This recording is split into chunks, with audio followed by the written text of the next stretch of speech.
And welcome to my channel, unless you're new here, and then it's just welcome. My name is Rusty, and this is my channel where I talk about my favorite movies, mostly horror, and my favorite music, mostly metal, and welcome to day one of my Battle Royale festival. We are going to be talking about the one that started it all, as far as most film buffs are concerned. The one that started it all is Battle Royale. Survival.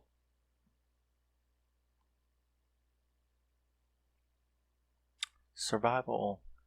I said it in the introduction. Anyway. Battle Royale. Now, Battle Royale was released in 1920? Really? Wow. That's aged well. It was released in 2000. And it is a Japanese language film, so you do have to read subtitles. I don't even know if there's a dubbed version, but I've never seen a dubbed version. But it did remind me that I needed to get these on Blu-ray, so I have found a double pack with both of these and its sequel. And so, yeah, I will be ordering that on my next shopping trip. Survival Program, that was it. So, yeah, it was released in 2000. And it was directed by Kinji Fukasaku. This is going to be fun, isn't it? It was written by Koushun Takami, Kenta Fukasaku, Tatsuya Fujiwara, Aki Maeda, and Tarô Yamamoto. I actually did pretty good with that. I didn't think I was going to. So, yeah. It has a very high score on International Movie Database. It is a absolutely fantastic movie. It is, like I said, the one that really started it all. The film opens, it's set in 2001. And the film opens with some news clips of this little girl, and you see all the news people running around and, vying to, there she is, the winner, the winner. And she looks at the camera and she smiles. She looks like she's about 10. And she looks at the camera and she smiles, and she's like got blood on her face and stuff like that. And she's got the evilest little smile. And you are told that this is the winner of, last year's game. So obviously this is some kind of program similar to the Hunger Games. We are then introduced to our main protagonist, Shuya, heretofore Shu, and he is a 9th grade student. He's got a rough home life. His mom abandoned them. He came home to find his dad had committed suicide, had topped himself. And it was actually a pretty gross scene of him hanging there. But, leave it to Japanese people, filmmakers, to not pull any punches, So, we're introduced to him after he finds his dad's body. We are also introduced to our other main person, that is Noriko. Nori, heretofore. And so they're the two good guys. They're the good protagonists. We're introduced to their 9th grade class, and they're leaving to go what they believe is a field trip. So they go into this field trip, and Shu wakes up on the bus. And he notices that everybody else, they were all given a little package of cookies, which, I forget why, but he didn't eat it. He didn't eat very many of them. And so he wakes up and he notices that not only is he passed out, or was passed out, but that everybody on the bus is passed out, and he kind of falls out of his chair. And then we see this lady get up with like a mask on, like a breathing mask. And she notices him awake, and she goes back there and knocks him out with the butt of a gun. So, you're supposed to be asleep. they all then wake up on the floor of this big classroom looking thing. It looks like a big auditorium classroom. And as they wake up, and they look outside and they notice, and there's a lot of them. There's 42 students. They look outside and they see the military everywhere, and the teacher. It turns out that he was their 7th grade class teacher. The classes sort of all stay together as they go through primary school. So they recognize him as their 7th grade teacher, and there's 42 in total participants. Shuya awakes, and their 7th grade teacher is Kitano. So they recognize him, and they're like, "Who are you?" Well, he is like, I guess he got fed up with it, and you'll hear about what it is. He's their 7th grade teacher, and now he works for the government, and he advises them of the BR Act, the Battle Royale Act, the BR Act. And he bitches at them about the state of the country, tells them that this act was, approved by the government a couple years ago, because they're all assholes, is basically what he tells them. He's like, this is all y'all's fault. There's no respect. And so we have decided, the country has decided to kind of do this little thing to get the youth under control. So he advises them of, what's going to happen to them. He tells them that they will all kill each other, and that only one person will survive, that they are on he shows them a map, and he's like, we're on this deserted island, specifically created for this purpose, are abandoned for this purpose, and that they will engage in a battle. They will each get a backpack and a bag with necessities, water, compass, flashlight, and one random item, a weapon of some kind, some item that is useful in some way to their survival. So they then show them the Battle Royale instructional video, which is the cutest thing to watch. Is this really cheerful Japanese girl who's like, explaining all of this horrible, deathly stuff, but she's doing it, all Barbie-like, all giddy and smiley with her little face and her little camouflage, World War II looking bomb hat on, and she's explaining to them that the island is divided into grids, that 4 times a day there will be an announcement where the danger grid is, and if you're caught in there, you can be killed. She also explains to them the collars that they're all wearing. They're all wearing these collars that will blow up, and that's how they will be killed. And so the kids are all like, what the fuck is going on? And she then advises them that, this is when they find out it's really real, because 2 incidents happen. First, one of the girls, she stands up, she's whispering to another one during the video, and he screams at her to shut up and to stand up, for talking during the video, and she gives him only a slightest bit of lip, and he puts a nice long throwing knife right through the middle of her forehead, and she drops dead. And the kids all scream. They're all freaked out. They're running around. He screams and gets them back under control. It is at this point that Shu's best friend, he's been his best friend for years, he also starts showing his ass. And the teacher, he don't like him anyway because he showed his ass 2 years ago in 7th grade and ran out with a knife and actually sliced the teacher right across the bottom of his right ass cheek. So he's none too happy with him anyway. And, he's like, he stands up and it's like, I refuse, and, all of this kind of stuff. So, another lesson.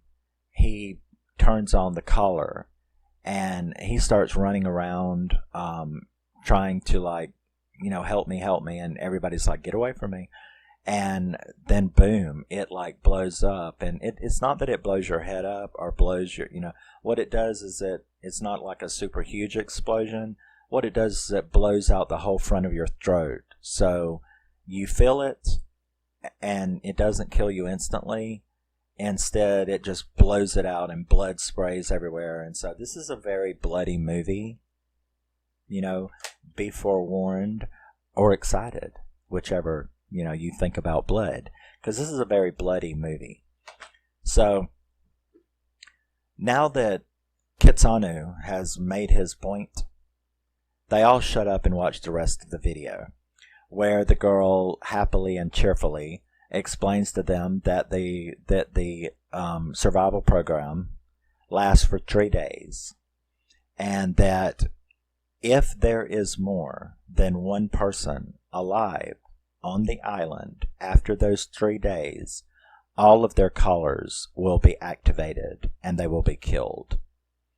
So they have a 3-day time limit. There can only be one person left. And yeah, so you have 40 kids now because 2 of them have just been killed. Now, he does announcements, so like they do in the Hunger Games, the announcement in the sky.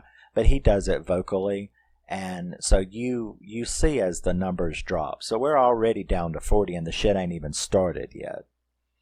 So during that time, we're also there's only like 5 people, 5 of these kids, because you can't have 42 leads, right? So there's pretty much 5 of them that are 5 or 6 that are like the real protagonists that the story follows the most. Of course, Shu and Nori. Shu and Nori are the 2 main ones. But, you also are introduced to Kuriyama, Kiri, he is a fucking psycho. And then the female version of him is Mitsuko. She is also Cordelia from Buffy the Vampire Slayer. She's like the bitch of the group. And none too squeamish about killing your ass. So they're the 2 big ones. Then there's I call him Kawada. He is the 5th one. And then, oh yeah, there is one more. We'll get to her. So they now all are told, get your ass out there and start killing, So one by one, their names are called, and they have to pick up their bag, pick up their backpack, and go. So we see, them going as they all get out there. Now, when Shu's turn comes, he goes out there, and the shit's already started. I mean, he don't get fucking 20 feet from that place before the big fat guy, the big fat kid, he had a crossbow in his backpack, so he almost gets hit by a crossbow. And it's sort of like, I mean, can you imagine how stunned these kids are? But, 9th graders at that. So if you can imagine how stunned these kids are about this whole situation, within 10 minutes of walking out the door, he's in that situation, and he's already seen dead bodies, because right before he got shot, this girl come walking towards him that he recognized, of course. I mean, it's your class member. So he says her name, and she's walking up towards him, and she's like, she actually says, "What do I do about this?" And as as she gets closer, you see what she's talking about, and that is that there is a big giant bolt, crossbow bolt, through her throat. From one side to the other, sticking out. And I kind of thought to myself, well, there's not really much we can do about that, is there? Her question was, what are we going to do about this? And it's like, well, I'm lost for words. I have no answer for you, baby. So that's when he gets shot at and then sees that it's the fat kid, right? And so he takes off running. The fat kid is quickly killed by another guy, though, because he is just like so spazzy, the fat guy. He's just like shooting everybody. Just, I guess he wants to live, get back to some egg rolls. You know what I'm saying? So, it starts off pretty quickly. There's killing going on. So,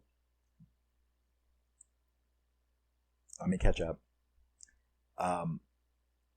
If there's no single survivor here, all will survive. Now, we get to see, I think the only person that a moviegoer out there might recognize, provided you don't love these films and have this film, there is a person you should recognize in this movie, and that is, I guess, what we would call our sixth main person. There's like 6 main people that this movie follows as you watch everybody else die. And that is Takako. Now, Takako is played by the girl who plays Gogo Yubari in Kill Bill. Orishi Ren's little, the girl, if you know Kill Bill, you know Gogo. Gogo Yubari was the black-haired girl with the school uniform on that liked to have that ball that she liked, the spiked mace ball. She's in this movie, and she is the same kind of person in this movie. Bitchy and perfectly alright with killing you, too.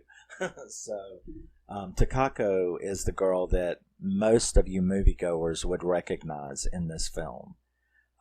As being Gogo Yubari, Orishi Ren's main bodyguard in Kill Bill. So that's pretty cool to see her in a role that she did, 3 or 4 years? 3 years before Kill Bill. So you get to see her in this.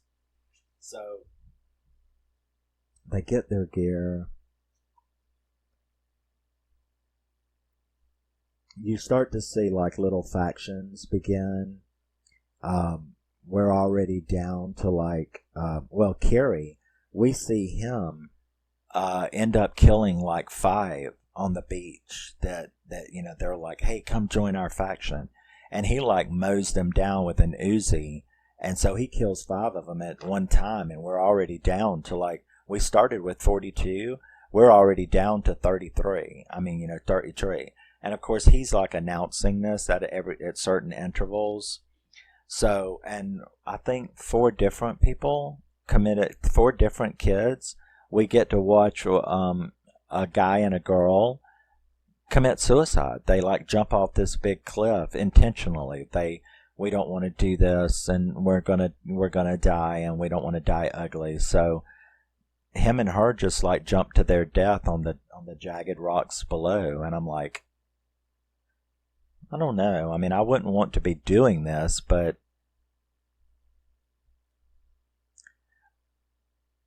my survival instinct is too strong. I wouldn't be able to do that. I would be going after him. I don't know. I'm going to find some way. Of course I would want to, and I know you're probably saying it too. Why don't you just jump in the fucking water and swim? Collars. Always remember, collars. Click. Boom. No, you're not going to swim away. So we end up seeing the female psycho Mitsuku, the one that I told you about. She finds this girl hiding in a shed, and that's where we get to see how really nasty and evil she is, because this girl is like, demure and scared, and she ends up killing her very ugly in that shed.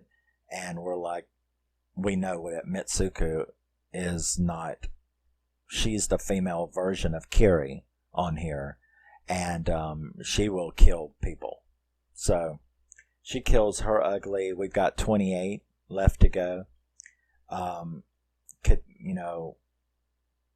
Kit, that's the teacher, announces the deaths and the first danger zones. We get to see mini fights.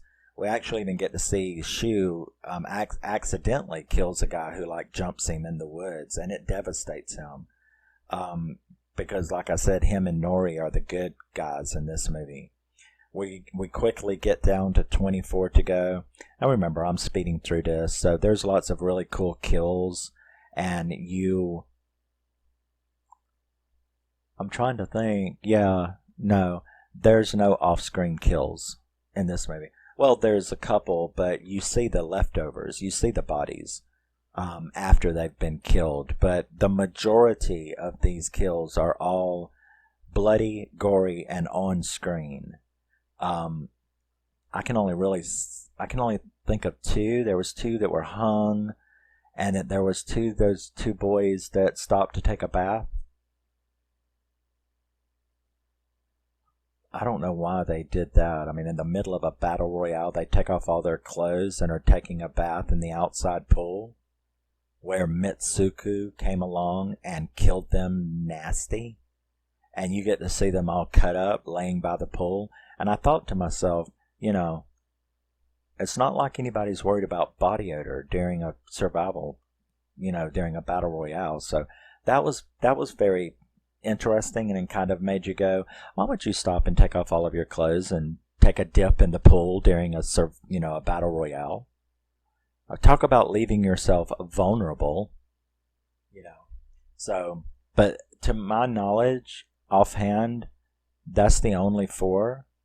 You do get to see 2 hanging from a tree, but you don't really know if someone did it to them or whether they did it to themselves. That's the only 4 out of all of this movie in which you don't actually physically see the kill. And, I can't think of any others.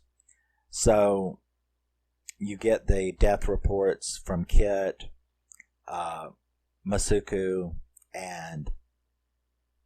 Oh yeah, that was a good scene. Masuku, the psycho bitch, and her, I guess you would call her nemesis in class, the other bitch of the class, Hirona, they face off in this ultra cat fight. And that one was really good because all of your pent up high school upsetness is coming out in these kids. And the whole reason that those two have a fight is because you slept with my boyfriend. And I'm like, that's typical, Put them all in a battle royale, tell them only one person can live, and all of the reasons that the kids you hated in class are going to now become justifications for you cutting their throats. So, that was a really good fight that they had. Mitsuko ends up winning, of course, but the exchange that they have is really cool.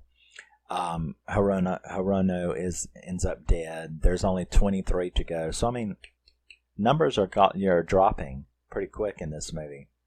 And it is a long movie. It's like 2 hours and something, or it's right at 2 hours, or a little over 2 hours, or right near 2 hours. And it's a nice long movie. So I'm leaving a great deal. I mean, I'm not going to go through 42 kills with you. You need to buy the damn thing. But, so there's 23 to go after she was dead. Shu and Nori they end up showing up at this clinic, right? Because she's starting to, get sickly. And you're like, well, this was a fine time to have, the flu show up. Because they don't really explain why. She just gets a bad fever, and so they end up going to this clinic where they hit a tripwire, and that's where we kind of get to meet Kawada. I call him Kawa. so Kawa.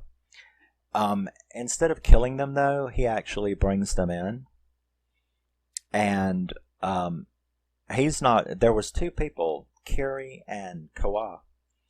These are the two that were not part of this class. The class was only 40.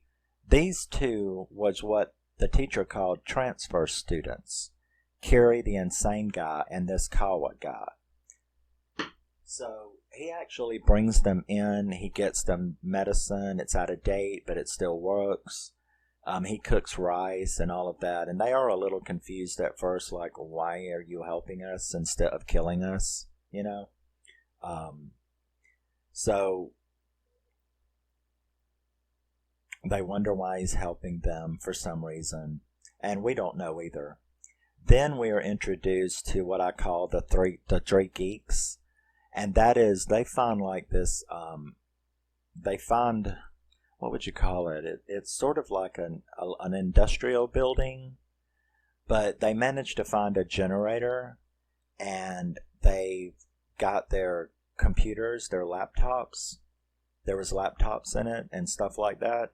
And so they're like using the computer for electricity, and they're hackers, they're geeks, they're computer geeks. So they start trying to come up with some kind of virus to hack into the system, because this one guy's really smart, and he's figured out that there's a microphone in these collars that is so they can monitor everything that every student is saying.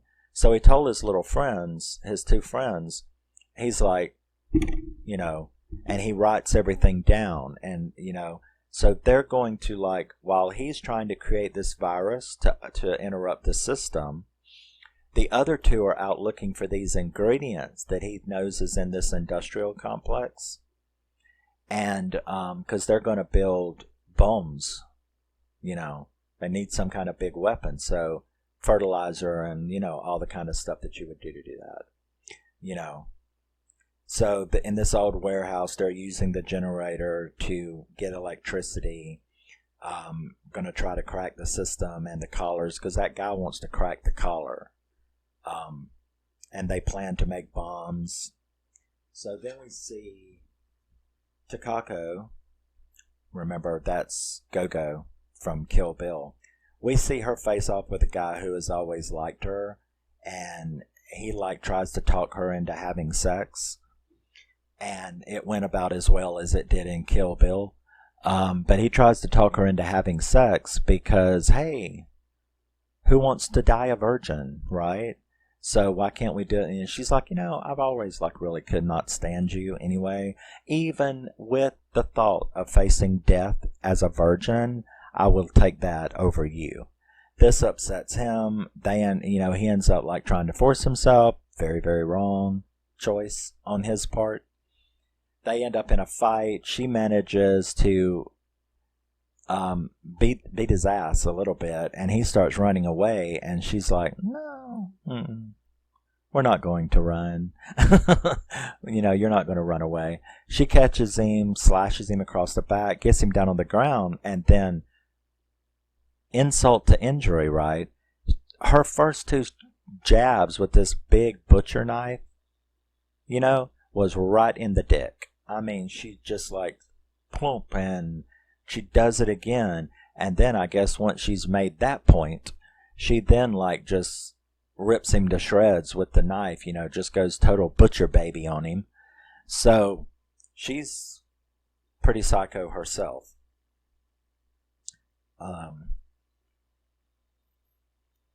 We're now up to the third kill report. There's only 21 left to go. We're now down to the third kill report being announced. And he talks about that there will now be a danger zone every hour because he wants to keep them exhausted and moving. Kiwi shows up trying to kill some guy at the clinic.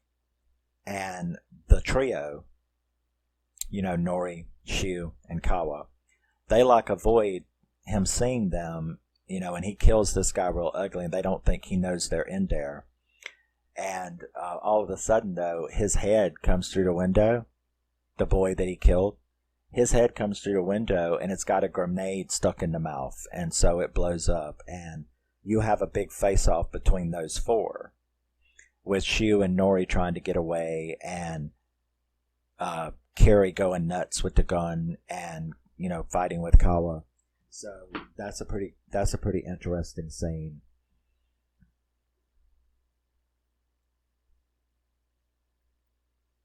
So yeah, he throws the boy's head in there with a grenade, and runs them out of the clinic. Tries to kill the trio. Ends up chasing Shu because Nori and Kawa go in the other direction. So he chases Shu and he kind of beats him up a little bit. The geek trio continue to gather the bomb supplies. Shu wakes up because I think he fell or something, but Kiwi lost him, and he ended up like going somewhere, and he fell and passed out. Now, when he woke up in the lighthouse where a bunch of, well, it's 6 of them. It's 6 of, I guess, what they call, the good girls.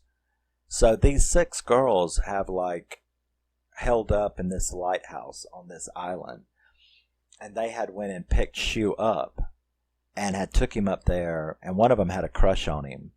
And they had took him up there and healed him up, and so he was feeling better from his injuries, and so that's where he wakes up. They treated his wounds. We're continuing to see many other death kills, many other kills, and we're down to only 16 of the 42. Yuko's weapon. Yeah, there's this girl in there named Yuko, and her item that she had gotten in her bag was a bottle of poison. So she is going to kill all of them. She's supposed to be this little goody two-shoe demure girl, right? But she actually, I think she wants to be alone with Shu. So she fixes him a plate and then poisons the soup that they had made. So she's going to take him the unpoisoned soup, but instead this other girl grabs it and puts more on it from the pot.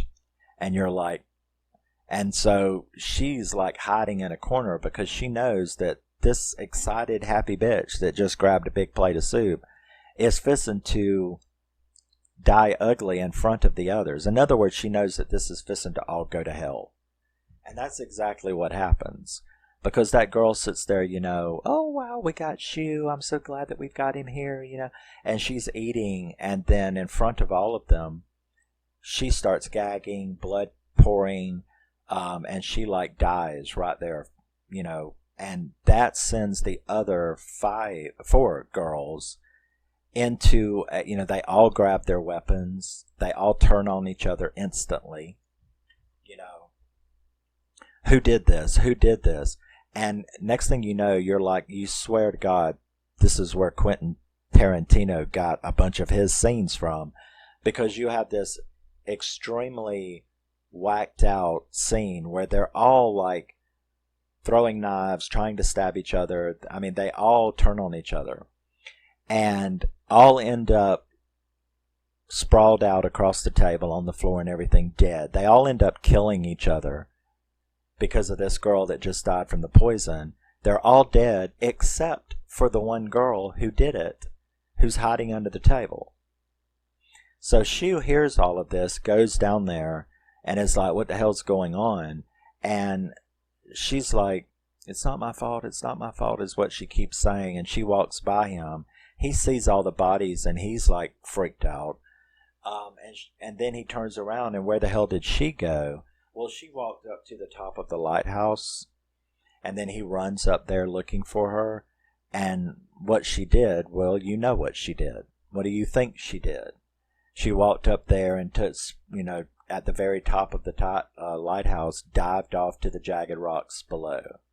So she topped herself out of guilt for what she had just done. So maybe she wasn't that bad, but, in the overall state of things, does throwing yourself off the lighthouse excuse you for the fact that you just poisoned and caused the death of your 5 friends? I don't think it's going to help. But, so, the big gunfight, yeah, and everybody's dead. She goes up there and kills herself. Now, we've only got 10 to go, because a bunch of other deaths are happening at this time, too. Kawa and Nori are safe in this little cave, and they're searching for Shu. We get to see Kit get a call from his daughter, and you kind of see what his problem is, because you can tell from the phone conversation that they have, because you hear her voice as well, what she's saying. She does not like him. She hates her dad. So he's hated by his daughter. And so we kind of get to see probably what's at the root of the reason that he hates teenagers so much, and the stuff that happened 2 years ago. His daughter hates him, so he joins this government program as the commandant of the games, so to speak. So, yeah, what is that in the Hunger Games? He's the game master. So, yeah, he joined as the game master because he hates teenagers, and he's obviously got issues, is what I'm saying. So, Shu finally does find Nori and Kawa, so the 3 of them are back together, and we're down to 8 people. Mituko is finally killed by Kiwi. So the psycho boy and the psycho girl. And I think she had just like brutally murdered 2 people right before this fight happens. And so we have the psycho boy and the psycho girl of the movie. They actually face off. And, it's a pretty, I called it the evil boss fight, because that's exactly what it is, And she gets in a lot of punches, stabs, slashes, and shit, and so does he. But of course, she loses in the end, and we're down to 7. So Kawa and Shu and Nori, they're trying to hike to avoid the danger zones, They're on the hike. The geeks are still working on their bombs and their hacks. And actually, the boy actually does finish his virus. So this boy is a fucking genius. I mean, he actually has been writing a virus this whole time. And he gets it to work and gets it into the system and shuts the system down. So Kit kind of freaks out and turns off the whole system, which is what that boy knew would happen, giving them about 15 minutes where they were then going to go and deploy the bombs. Right. However, good plans never work, because when they go outside to load up the bombs, Kiwi shows up, the psycho boy, and he pretty quickly kills 2 of them, so only the 1 geek is left. He manages to go up and start killing him, but before that boy dies, he manages to set off the bombs. So the bombs go off pointlessly, other than it blinds Kiwi, because Kiwi's close enough, because he runs, but he's not far enough away. So that bomb blast actually blinds him. So he's kind of like stumbling around blind. The geeks are all dead. So now there's only 4. You have Shu, Kiwi, Kawa, and Nori. So that's all that's left. Everybody has been dead ugly in this thing. So Kawa and Kiri, they end up, or Kiwi, or Kiri, yeah, Kiri.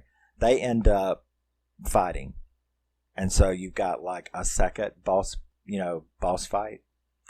And one of the things that we had learned earlier, between the trio, was that Kawa was actually a winner of a former game. So not the little girl from last year or the one before that, but 3 years or maybe it is the one before that. But anyway, he had won the game by killing his best friend, a female. I mean, they weren't like together, but his just best friend. And so he ended up like killing her at the beach because of, well, she made him kill her. And you could tell that the reason that she did it was because she loved him and she wanted him to live. So she had killed him. I mean, she had tried to make it look as though she was fixing to kill him, to make him kill her, and then died in his arms. So it was, mushy shit. So, you have the trio now, because Kiwi's dead. So you have the trio now sitting at the beach, where Kawa had told them that he knew a way off the island. Now, Kawa knew, you have to remember, Kawa knew that the callers had microphones in them. So he knew that Kit was listening. And he had told them that he knew. So when he got there to the beach, and you didn't know this right off the bat, but when he got there to the beach, they're like, okay, what do we do? And then he pulls out a gun. And he's like, I'm fixing to kill you. That's what I'm going to do. And, and they're like, what? You're betraying us? And stuff like that. And he was like, well, I have to. Now, Kit and the military guys, they're listening, of course. And they're like, please don't do that and all that. And then you hear a bunch of gunshots. And Kit considers Kawa the winner. He considers him the winner and that this game is over. So he declares Kawa the winner and sends all the military people home. And then you see, he goes outside and is like exercising. Kit is like exercising, doing an exercise routine outside. And Kawa comes walking up, and they go inside, and, he's like, congratulations, however, I know you cheated, and I'm going to shoot you. And you're like going, what? First of all, Kawa didn't cheat. But that's what the guy says, so you're kind of wondering that Kit just wants to kill him. But they talk about, him having survived before. And I think he thinks that he wanted revenge for the death of his friend, and that's why he volunteered. So he was the only one that volunteered for this game. And, so Kit's going to shoot him when all of a sudden the door opens behind Kit and Shu and Nori walk in. And you're like, oh, thank gosh. So Kawa actually did cheat in that he fooled Kit and the military guy into thinking that he shot them when he didn't. So they come in, and there's a bunch of dialogue. He tries to call his daughter, I believe. He's going to execute.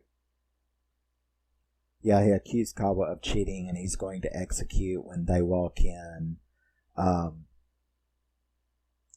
She then ends up, I'm trying to think how to explain it. He turns the gun on them, and he's going to kill her, and what he wants is the girl to kill him. I guess like a surrogate for his daughter. So he wants Nori to kill him. But she can't, and so even when he pulls the trigger to shoot Nori, he can't. But this makes Shu fill him up. But water came out the gun. It was a fucking water gun. So it was at that point that you knew that Kit wanted them to kill him. It was suicide by other person. Because the gun in his hand, which I guess is what he wanted Kawa to do too. Because he didn't know those two were alive. So whoever he was going to trick into killing him, it was a suicide. So after they shoot him, he ends up going back to the couch and has one last, calls his daughter again, and has like one little conversation, a short conversation when she answers this time. And he has a short conversation in which he basically tells her, you know, I know that you hate me, but hating someone always is going to have consequences. And then he just like dies right there on the couch. So the trio escape on a boat. However, Kawada had been shot up and cut so many times, you know, in his fight with Kiwi and all, that he ends up telling them, just head in this direction and you'll get to land, because I'm going out. I mean, I know I'm dying. And then he goes out on the back and they talk to him for a minute and he dies. He has one last cigarette. It's very Alfred Hitchcock. You know, he has one last cigarette. Very dramatic, over dramatic. Some shit Betty Davis or Joan Crawford would do. And he like has a final cigarette while he tells them he's ready to go, and to you know, a little death monologue, and which is a good one. I'm just not repeating it, but he has a little death monologue with them, and then he dies.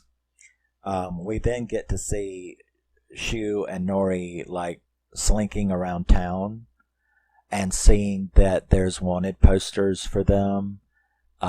They're wanted for murder, which is probably what they did to all of the students. They had to do something to explain the disappearance of all these kids. So they had Shu and Nori were wanted for murder, and then they, you know, by the state. And they're like, we've got to go somewhere. We got to get out of the cities and go somewhere and hold up. And that's where the movie ends. It is a 10 out of 10 to me. I gave it a 10 out of 10. It is a fucking fantastic, bloody, gory. It's what started it all. You know, the Hunger Games is like a lot of different mythology, but the movie is, you can tell that this movie really brought this genre into fruition. And all of, in my opinion, all of the battle royales that we have now are thanks to this movie. Now, I do have Battle Royale 2. Battle Royale 2 continues the story, but just like Mockingjay is not a battle royale, traditional battle royale, like the Hunger Games is, Battle Royale 2 is not a traditional battle royale game. So I can fill you in on it real quick, the rest of the story. And that is that Nori and Shu, they go and hide out on an island. The government, where they start a terrorist, or what the state considers a terrorist organization, but it's actually a revolutionary organization trying to stop the BR Act. And this battle is the next class. Instead of killing each other, the next class is fitted with the collars and taken to where they think this revolutionary group is hanging out, and sends them as Forced Commando Squad, the Delta Force, and sends them, and you know, either you participate or boom. So they as a group are sent to this island to kill Nori and Shu and all of the people who've joined their revolutionary group.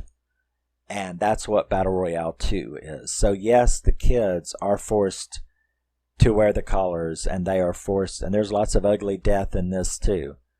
But they are under a military commander, and they are a forced military unit that has gone to kill these revolutionaries, not each other.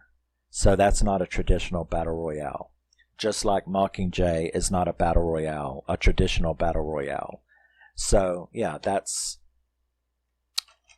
Battle Royale, which is the best, 10 out of 10, one of the fantastic traditional Battle Royale. And you have Battle Royale 2, which is the continuation and conclusion of the story, so to speak, is still left open. But the continuation of the story, but it is not a traditional battle royale, and therefore that's as much of a video as it's getting. It's just sort of tacked on to the end of this movie, and I would consider it done and done. And yes, Battle Royale, the year 2000, the beginning of the Battle Royale genre. See you in day 2. Love you, miss you. Bye-bye. Always remember and never forget, you are a very, very special person, no matter what anybody says. Even if you have not been put on a deserted island and told to kill all of your friends, you're still very special. And I will see you in the next one. Bye-bye.